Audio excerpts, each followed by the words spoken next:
báàrin ní o ìwé mímọ́ ẹ̀pọ̀rọ̀ ìhà àyà ìhà pa ìhà àlejò jìnnìjìnnì àbọ̀ ìhà àjàkú mú bẹ̀rù bójó ìhà sákò níbi kọ̀lọ̀fínà ìwé orin Dáfídì orí 18 ẹsẹ̀ ìkarùndínláàádọ́ta ìhà mú bẹ̀rù bójó ìhà mú sájáde kò níbi kọ̀lọ̀fínà ìhà Ọlọ́run ibẹ̀ ìhà olùbùkún sì ní àpáta mi ìkànjákun gbé Ọlọ́run ìgbàlà mi ìmà gbé sókè ìhà Ọlọ́run olùgbẹ̀san mi wọn àgbẹ̀san ra wọn ìhà ọ̀tá ìhà àlejò wọn gbógun ti ayé rẹ kó bá orin Dáfídì ni kó bá wo ẹsẹ̀ 18 lébẹ̀ yóò gbà mí lọ ìhà ọ̀tá mi pẹ̀lúpẹ̀lú ó gbé mi lékè ju kéterá kò dìde sí mi lọ. Ìwọ gan Ọlọ́run wọ́n ló gbàlà mi wọ́n lè gbà mí lọ ọkùnrin alágbára ni iṣẹ́ ọkùnrin alágbára àbí obìnrin alágbára kò fẹ́ ju ìmáyé rẹ kò fẹ́ ju mébì rẹ Ọlọ́run ní yóò gbà ọ́. Gbẹ́kẹ̀lé agbára rẹ̀ mú ìgbẹ́kẹ̀lé rẹ àti agbára rẹ mú sínú Ọlọ́run Olódùmarè gba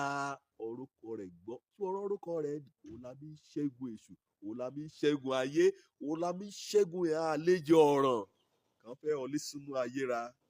pé ọfà náà ta sí ọ àlejò náà ní ọ̀rọ̀ àlejò ní wí jẹjẹrẹ ní yí ọ̀nà ayé rẹ àlejò ní wo ojú rẹ ní ṣe bàìbàì àlejò ní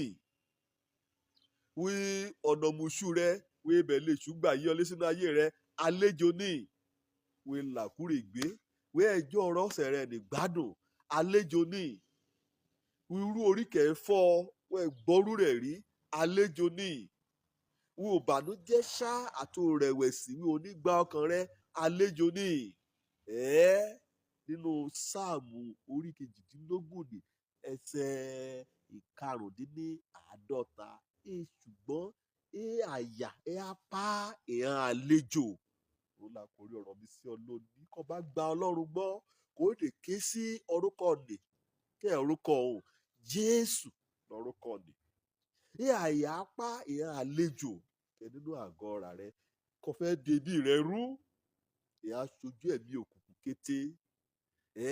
ikọ̀ bá lùgbẹ́kẹ̀lé lórúkọ Jésù ni àyà apá ìhàn àlejò àjàmú kìtàkìtà gìrìgìrìgìrì àti òbẹ̀rù bójó àmú sájáde níbi kọ́lọ́fín kan mọ́ra pamọ́ sí kọ́ wá arúlé rẹ kò rí hàn wẹ́ẹ̀mọ̀ wí èṣù kan yóò mójú rí o yóò borí o yóò borí kété alátakò rẹ bóyá lẹ́nu iṣẹ́ ni bóyá nínú ẹbí ni bóyá nínú ìlera ara rẹ ni mo bèrè ràn mọ́ o lùgbòyà nínú Kristi Jésù dúró gbọ́n sórí ìlérí ọ̀rọ̀ rẹ̀ kéètì wí àyà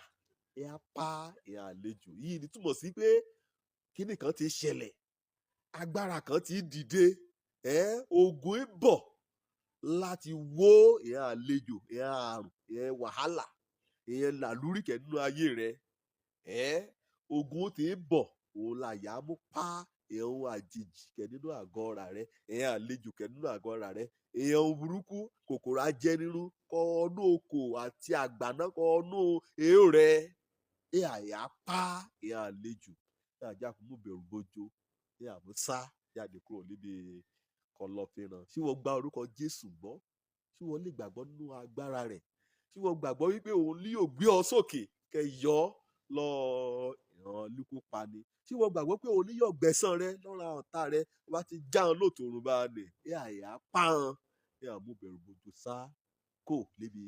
kọ̀lọ̀fín ràn mo pè ọ́ ní o mo pè gbàgbọ́ sínú